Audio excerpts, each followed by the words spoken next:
As Eckhart Tolle said, boredom, anger, sadness, or fear are not yours, not personal.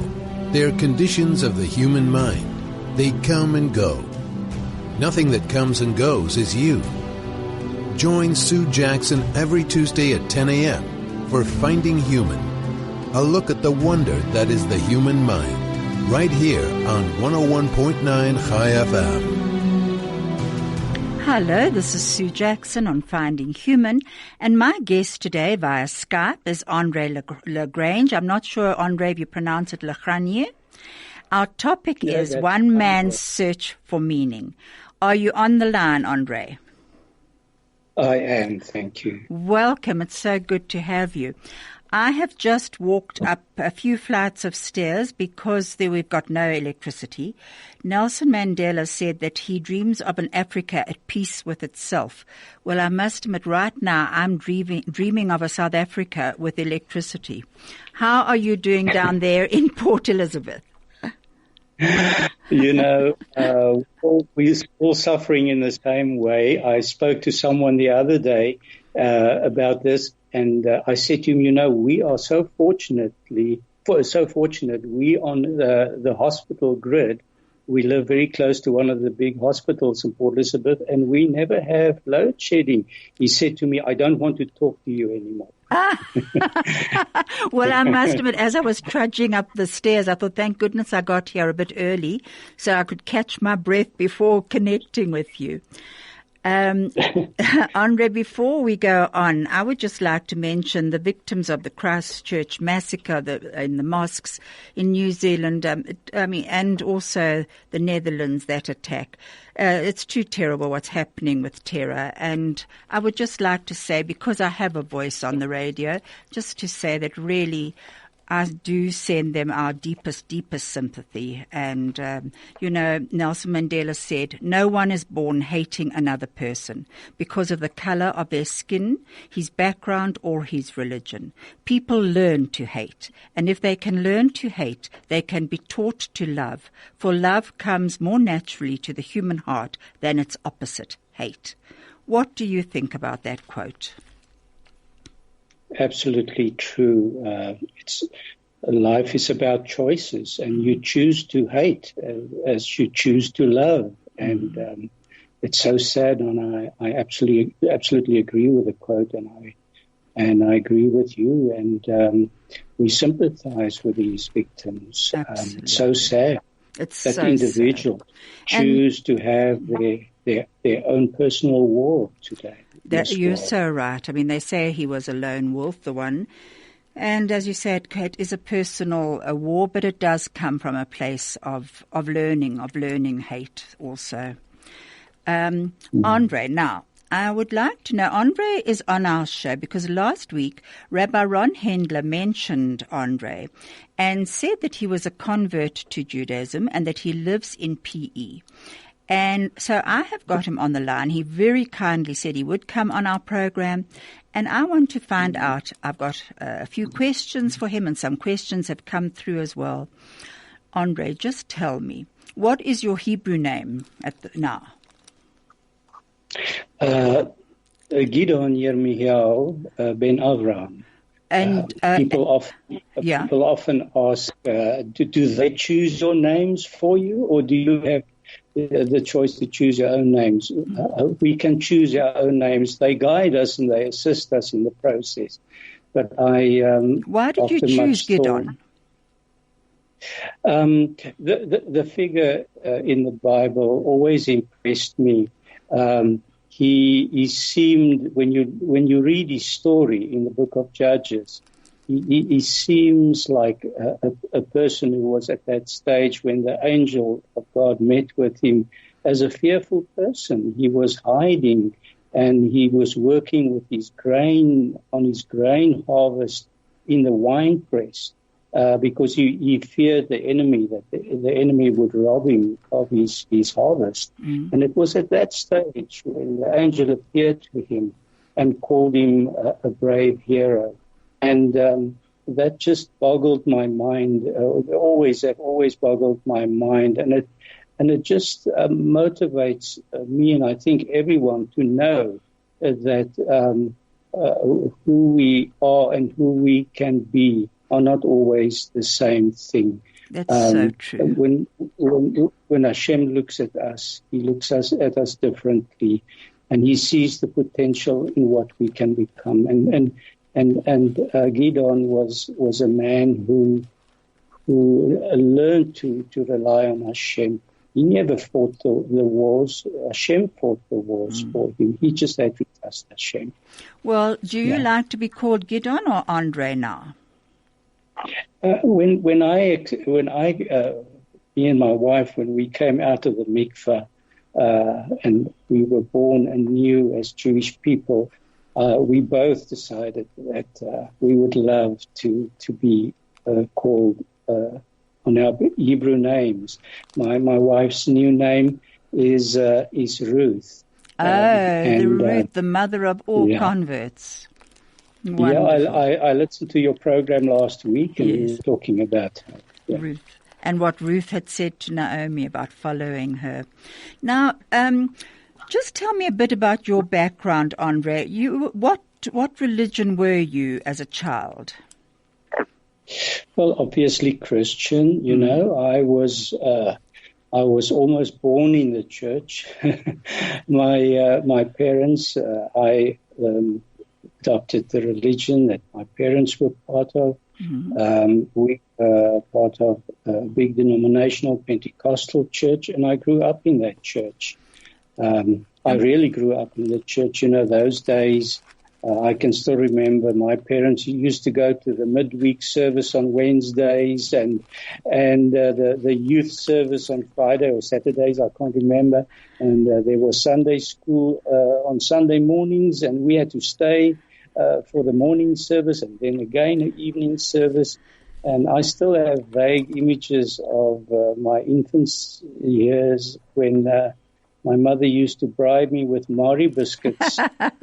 Andre, sorry, we've just got to hang on there and go to advert. Just hang on the line, please. From talk to music, from Johannesburg to Israel, from sport to business, this is 101.9 High FM. Hello, this is Sue Jackson on Finding Human. My guest today is Andre Le Grange, and our topic is one man's search for meaning.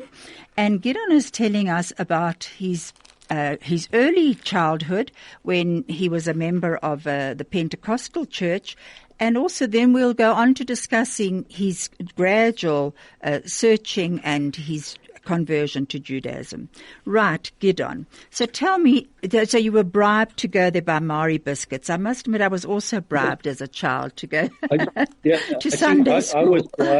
I was bribed to stay quiet, to keep quiet, not to make a noise on my blanket in the pew. And were you a searching child? Did you ask questions then? I think so. I think the way we were brought up, I don't think I really searched.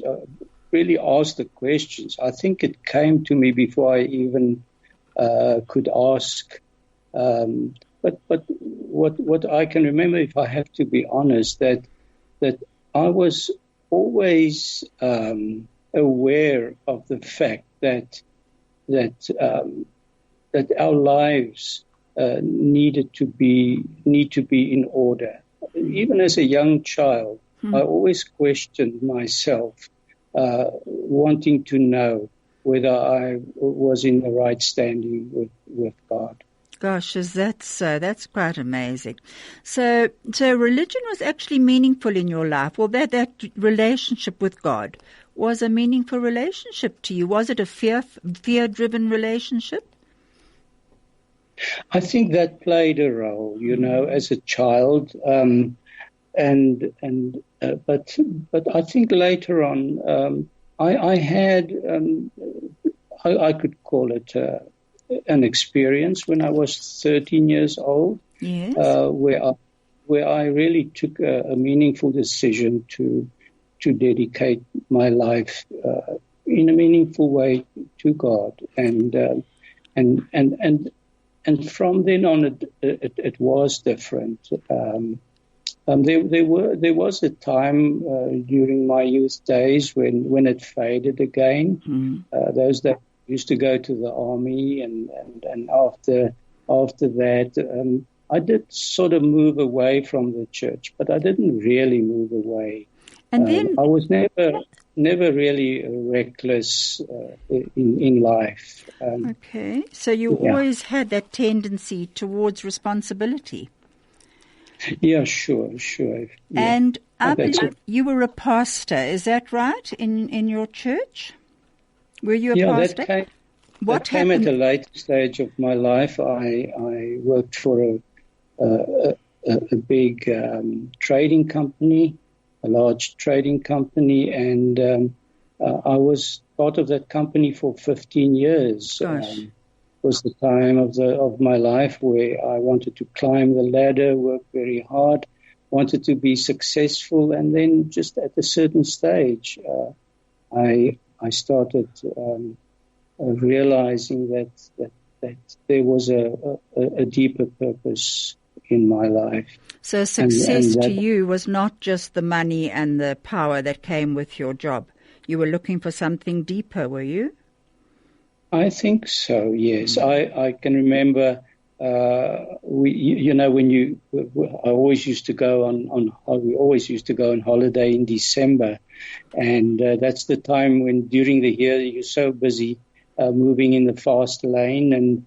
And that was December holiday was always the time that you could relax and think about your own life. And I can remember saying to my wife one year, we were on the beach somewhere on the south coast, and I said to my wife, I think I made a mistake. I should have become a teacher. And it did work out that way. Isn't that amazing? But so how did it unfold then? I mean, did you go into it full time or what actually happened? Yes, I started studying part-time, but I soon realized that it was the task was too much. It was too difficult, starting with 2 foreign languages, Hebrew and Greek. Good heavens. As part of the syllabus. And after 1 year, I took the step and I went full-time into seminary. I was full-time in seminary for 4 years. Gosh. And then practical here after that. I was legitimated, and then a year later I was ordained as a full-time minister in the church. Gosh, that's a long training. And your wife must have supported you through all of that. Was she your support system through it? Yeah, all the while. I must say, thank God for that we are really one in everything, and she always supported me, and she had to receive her own bit of training during those years, and the practical life of being in ministry formed her as well. So we were in it together.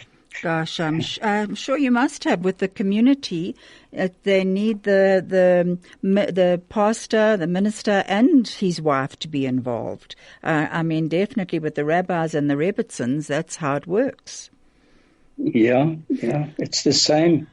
Whether you're a pastor or a dominee or a priest or a rabbi, it's the same. Absolutely, you don't do it alone. And just tell me, so how long were you a preacher for? About 20 years. Good I served in 2 churches in Free State, 5 years each, and then we received a calling to come down to Port Elizabeth. We took about 5 months before we gave our answer and before we moved down, and then I served here full time for about 10 years. Gosh, is that so? So how did you decide to leave all that you had built up behind you? What a major decision. Yeah, I don't think it was a decision that happened in a moment. There was no big bang revelation that made me take such a drastic decision. I think it really all started towards the end of 2012. 2007, someone started negotiating with me for a possible move to another city. And it was such a big decision for us at that stage in our life that my wife and I, we decided that we'll take off one weekend. And on a Sunday morning, we took a car, we drove to a beautiful place called Sardinia Bay, one of the most beautiful beaches in the country.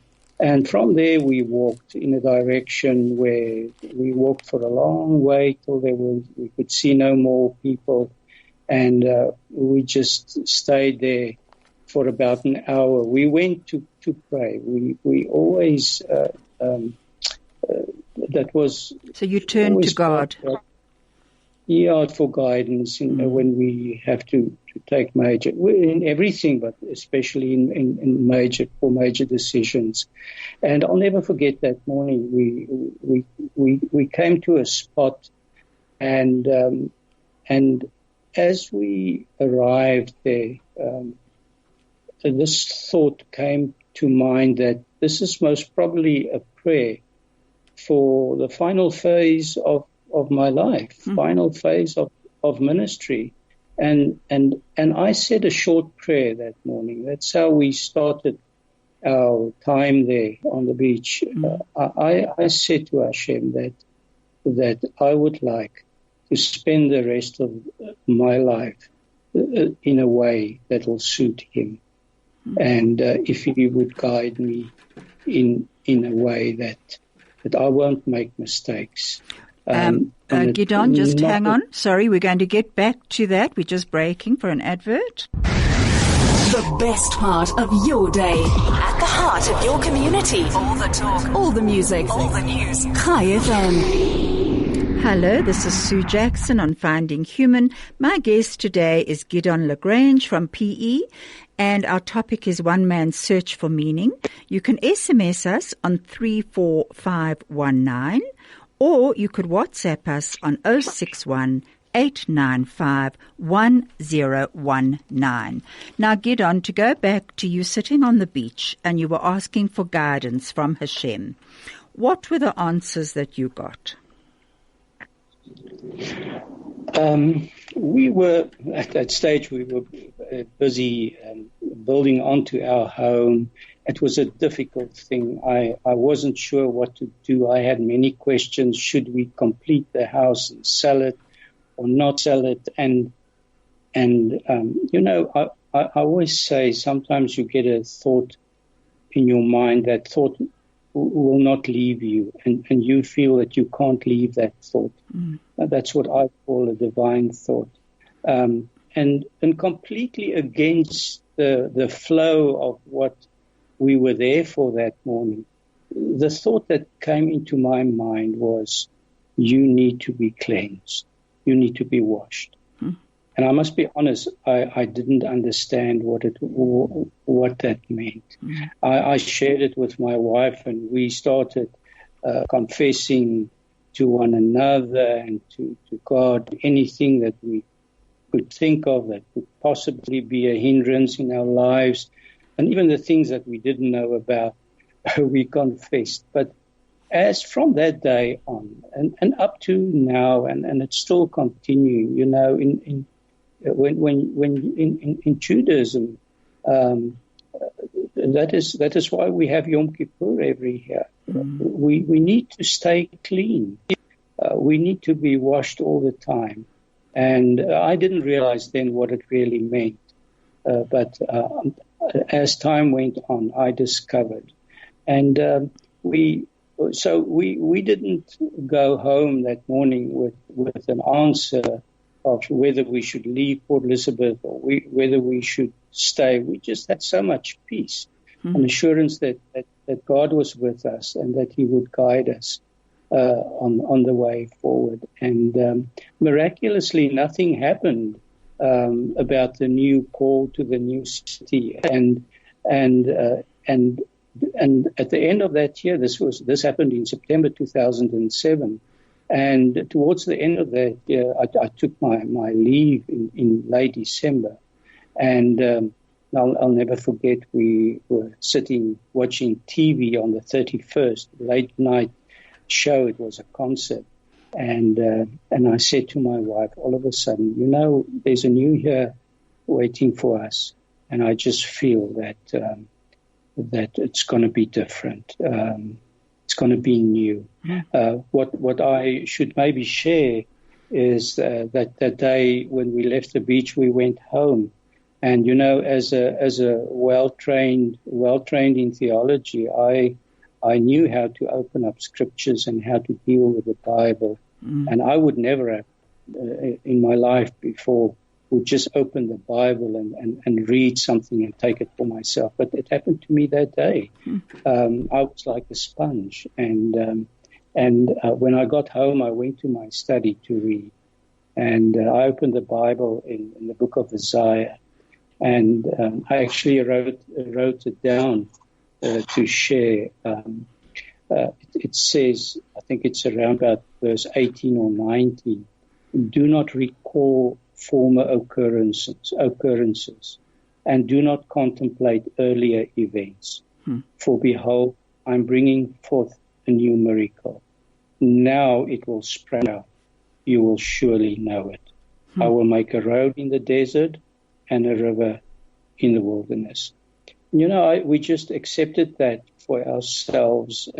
I accepted it for myself, and it made me realize that there was something new waiting before us, and that I had to prepare myself to move outside of my personal comfort zone. You won't believe it, but a few days later, I didn't share this with my wife, and a few days later, she came to me, and she had a small piece of paper in her hand, and she said to me, I want you to read this. And this scripture, this exact verse, was written on that piece of paper. That's such synchronicity. And intuition, shared intuition, that's amazing. But Gideon, moving forward, often when the stage of letting go of something is so often filled with doubt, confusion, anxiety, and we're often left with this abyss, this void of not knowing how to fill it. Did you ever feel that? Hello, are you there? Yes, absolutely. For a few years, I eventually, the first few months of 2008 was very difficult for me. It was during that time that I started learning that I would have to go, and there was nothing wrong that happened. I mean, I loved my work, but I just knew I had to go. I can remember in March of 2008, I had a free weekend. I used to have a free weekend in per quarter, and it was a Saturday morning, and I wanted to go and do cycling. I love cycling, but the wind was blowing, and I decided to put my bike on the trainer and just sit comfortably. And while I was sitting on my bike, in a moment, I was just overwhelmed with thoughts of the state that I was in. It was I was just convicted, and I became aware that I was not really serving God. I was serving a system, and I had for a split second, I had this image of where I saw myself sitting in a prison cell with shackles around my ankles. And that was, I think that was a defining moment for me. It was so real that I knew from that moment that I will have to leave if I wanted to grow from that point onwards. And then eventually on the 1st of April of that year, 2008, I officially resigned. And on the last day of the month, or I think it was the last day of the month, last Sunday of the month, I gave my final sermon, my farewell sermon. And was there shock?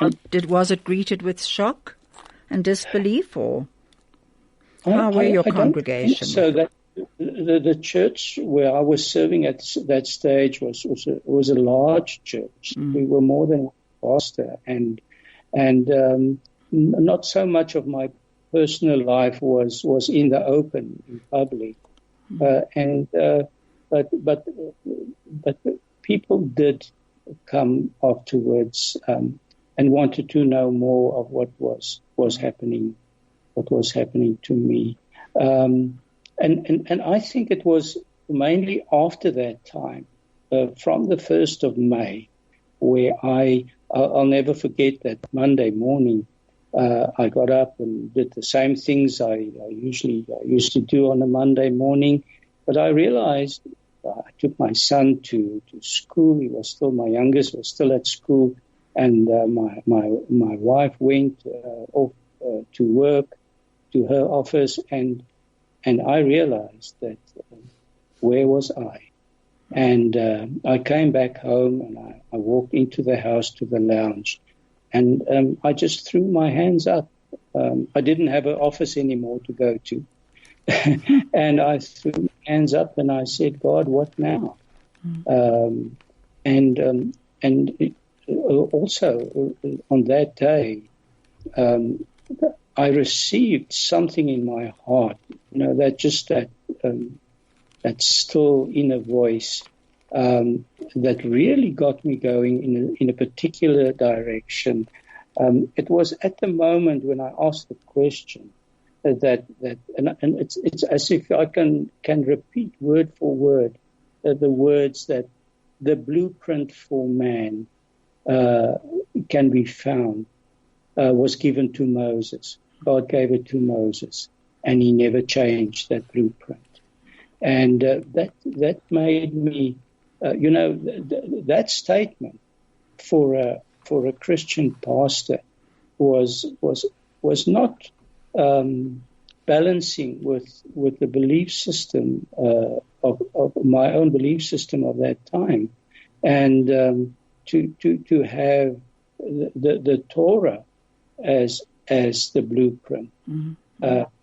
Was never the way I thought about life, and from that day on, I started reading and studying the Torah, but to come back to the question of that void, so many things. I think a period of 7 years went by where I had to discover I knew so much. And it was not only the knowledge that I had, the things that I knew, but it was also all the things that I used to do, my practical life, all the experiences, practical and spiritual experiences that I had to deal with. And it was as if a magnifying glass was over me. All the time, I had to deal with every aspect of my old belief system, and that was the difficult time. Questioning must have been very exhausting, actually. Absolutely, yes. The way it happened for us was that I first had to come out from where I was. And it took me a long time. What do you mean come out? What do you mean by that? Well, the things that we practice. In church we had festivals. Mainly the two great festivals was Easter and Christmas. We came out of that. But then we started, me personally, questioning scriptures of the Christian Bible. I had to deal with things in Christian scriptures. And then eventually, and I think if you really speak to converts, I think the last thing that you hold on to is the Christian Messiah. And I think the place of loneliness the fear that goes with that only starts when you get to that stage. I think I agree with you, because a lot of religions teach are punishing religions. Fear. They teach fear, that you'll be punished for certain thoughts and certain deeds. Judaism is more a religion of love and acceptance of self. So I think converting, you've got to let go of a lot of those fears and, and actually begin to take on a different understanding. Yes.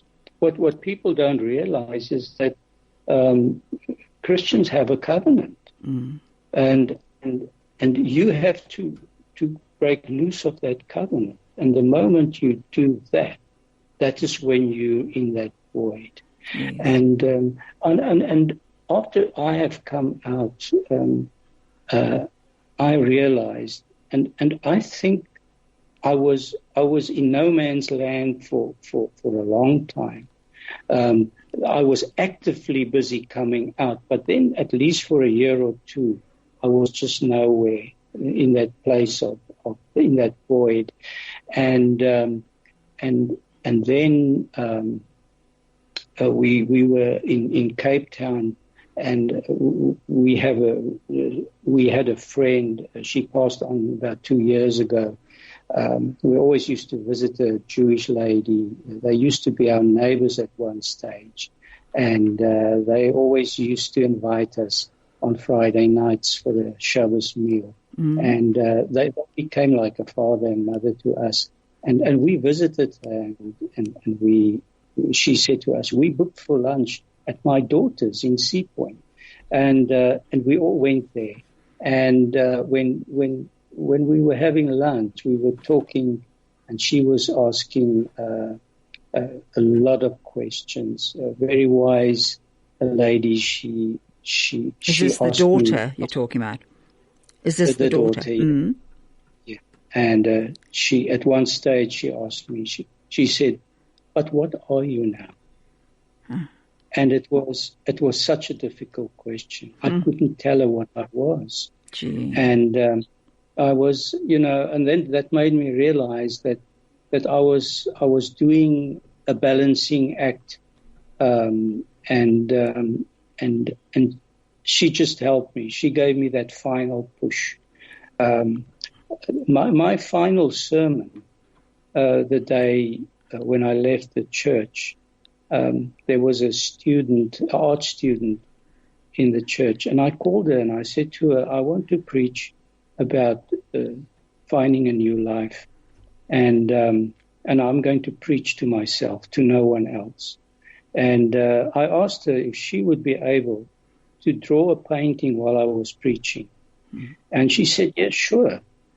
She needed half an hour, and if you can just picture this in your mind, the painting was, and the sermon was about two mountains. You take one mountain on your left-hand side and put a mountain next to it on your right-hand side.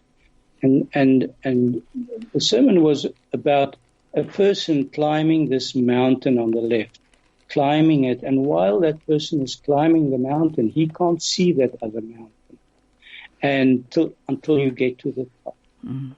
And this was me. I was on top of my career. I was on top of this mountain, and that was where I was doing the balancing act.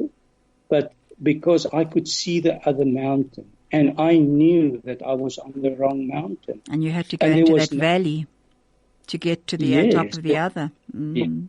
Yes, there was no direct way from the top of this mountain to the top of the next mountain.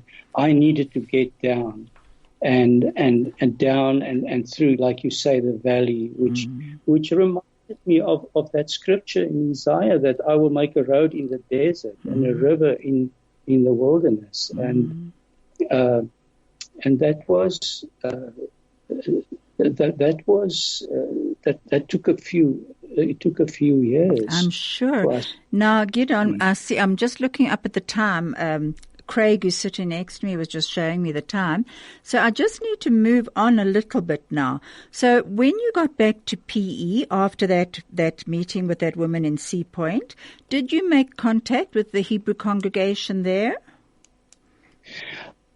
Something happened at that stage, which was to us a miracle because we couldn't really afford it. I went to Israel. I've been to Israel before, on a traditional tour, but I always wanted to go back to spend personal time, and I went, and I lived I stayed in the old city, close to the Jaffa Gate, for 2 weeks, and every morning I had my breakfast at 7:00, and I used to walk down to the hotel. Gosh, to pray. How wonderful. And most mornings, I just stood there in awe, being in the holiest city in the world, in the holiest spot of the holiest city, and to be there and to pray for 2 weeks, every morning and every afternoon I went, and then. Before I came home, I decided just to take some time out, and I hired a car and I drove up on the eastern side, up the Jordan Valley to the north, where I booked into a kibbutz hotel for a few days just to relax. Just hang on there. We're just going to advert. Hang on. Stay relevant and up to date. Keep informed. This is 101.9 High FM.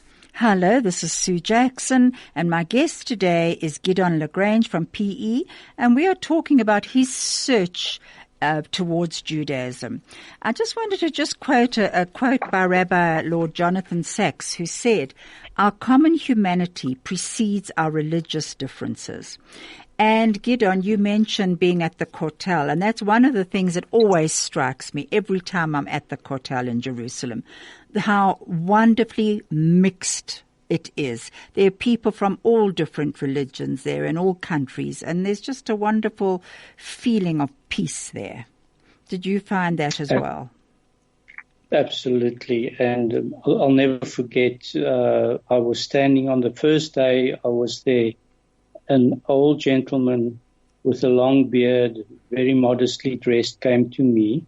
I didn't really see him. He came from the side, and he put his hand on my shoulder. And I thought, well, maybe I have trouble, maybe I'm not allowed to be there. And I said to him, look, I'm just here to pray. I'm not a Jew. I'm from South Africa. He said to me, relax. I'm just here to say to you that you are welcome and enjoy. Wow. That's fantastic. So then you came back home after Israel, and what happened then? Well, I was saying that the kibbutz. Before I came home. Yes, I went up north, and the last night before I came back, I went out onto the lake, and it was a beautiful evening, and I was kind of sad. I thought to myself, I might never have the same experience again, never see this land again. And at that moment, a thought came to mind that, you'll find Israel anywhere in the world. Everywhere you go, even in your city, you'll find Israel. And it was almost like a wake-up call. It motivated me so much. And then I came back, and that was, I knew that if I wanted to have experience Israel, have any a kind of experience, I will have to find Jewish people. And I knew that there was a synagogue, Orthodox synagogue, and we had a rabbi at that time. He's now in Johannesburg. He's not here anymore. But I made an appointment. I went, and I met a rabbi for the first time. Did your wife go with you, or did you go alone? No, I first went alone. Even when I started going to shul, it was quite a culture shock to me. Sure. I went to myself by myself, and later on, my son-in-law and my son started going. The three men started going on Friday nights. That's the more user-friendly service. Yes. And later on, our wives started going with us as well on Friday nights, and then we ventured into the Saturday mornings, and then we had our first. This was in 2015. And was the community welcoming to you, or did you feel like an outsider there? Not from their point of view, personally you might feel that, but, Port Elizabeth has two names. It's called the Friendly City and the Windy City. Yes, that's right. The wind doesn't blow every day, but the people are friendly every day. And so is this community. Without the community, the Jewish community, we wouldn't have been able to do it. It's just a wonderful community. It's not a young community. I think our average age is about 70, but such a wonderful group of people. So did all your family convert with you? Yes, not all family. We have 3 children. We have a daughter in Johannesburg. She didn't marry, lives in Johannesburg. She didn't. She's my second oldest. My firstborn, our firstborn, she and her husband converted with their 2 children. Their son is 10 years old and their daughter is, I think, 7 or 8. And then my son, he's still young. He's 24. Also recently married, and both him and his wife converted. So thank God the children down here in PE have all converted, and they're all with us in shul every week. How fantastic. So what does Judaism mean to you now? Is it a way of life, or what do you feel it is? It is definitely, it is not only a way of life. I think it's life itself. I always wondered right through the time, the 2 years while we were on the official program with Rabbi Hendler, I always said to myself, I really want to be a Jew. A real Jew. And I later on laughed at myself because all Jews are real Jews. But I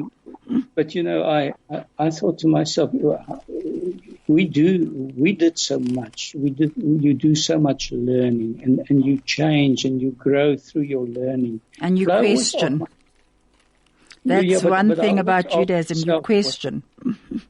I always asked myself, what was Hashem going to do? Was he going to do something to change us, so that we know our inner beings are truly Jewish, and I think once that happens, the year before I think it was Shavuot, just before we converted. We were learning with a rabbi on Shavuot when we tried to learn through the night, and he was talking about this Yiddish kop, this soul of the Jew, and he said it's different. A Jew has the compatibility to understand Torah and to know Torah, and that was the opportunity for me to ask him this question. I said, Rabbi, so if that is a Jew, when does a convert receive that?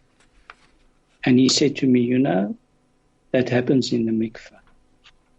And the mikveh is described as a womb where you are born a new person. Let's explain to our listeners what a mikveh is. It's a ritual bath, and all converts go into it, and the women use it monthly. Go on. Do you want to explain a bit more? Yes, converts, the males have to be circumcised, and you have to go through the mikveh. and women go through the mikveh, and it's personal, but you go into that mikveh not wearing anything. And when you come out of that water, you come into the world as a new person, just like a baby comes into the world. And it was a very, very special moment. From that day on, I found that I could speak about what Judaism really is. So you really embraced it from then onwards. Absolutely, it changed from that moment. It changed, and I think a year later, it is so much that you don't know what to do with it. But after about a year, I could really feel who I was, and I think one of the aspects that we, and I think most converts will say this, that one of the aspects that we find in our lives is gratitude. It is so much. It's such a great treasure that you receive, that becomes part of you, and you become part of it. And it's a way of life. We're just going to advert. A frequency like no other. 101.9 High FM. Hello, this is Sue Jackson, and I have been talking to Andre Le Grange from PE, and we've been talking about his search towards Judaism and his conversion. We haven't covered everything. The hour goes so quickly. But I just wanted to say that, you say that it's all the gratitude within it. And I think Judaism is very much about the gratitude, all the blessings, the brochas that we say over food, over water, over seeing the ocean for the first time after not seeing it for a while, over lightning. All those beautiful brochas and the blessings are all about gratitude, aren't they? Absolutely. It's I learned that we always say a bracha before, and then we say one afterwards. That first bracha we say is to ask, can I have it? You ask permission. You take the apple. Before you take a bite of the apple, you say a bracha. And you ask permission, and then you have it. And after you've had it, you say thank you. You say another bracha, and this is the way we live. Absolutely. I heard Rabbi Hendler saying last week that we try to say 100 brachas every day, so that it just consumes your whole life. Absolutely. Every moment of your life. Gideon, we're going to have to end now. We haven't even got to the part of your full conversion. We will do that at another date. But thank you so much for being on this program. What I would like to just say is that the Rebbe said that no human being can claim superior ancestral origin. And I loved what he said. He said, our sages of the Talmud explain why the creation of man differed from the creation of other living species, and why, among other things, man was created as a single individual, unlike other living creatures created in pairs. One of the reasons our sages declare is that it was God's design that the human race, all humans everywhere and at all times, should know that each and all descend from the one and same single progenitor, a fully developed human being created in the image of God, so that no human could claim superior ancestral origin, hence would also find it easier to cultivate a real feeling of kinship in all interhuman relationships. And I think that is what I would like to end with, that may there just be the kinship between all religions and all cultures and races. Andre, thank you so much once again, and I will be in touch with you. Next week, I have Philip Thayers, General Smutzer's grandson, coming on, and he will be talking about Israel beyond the negativity. Thank you so much. Thank you, Andre.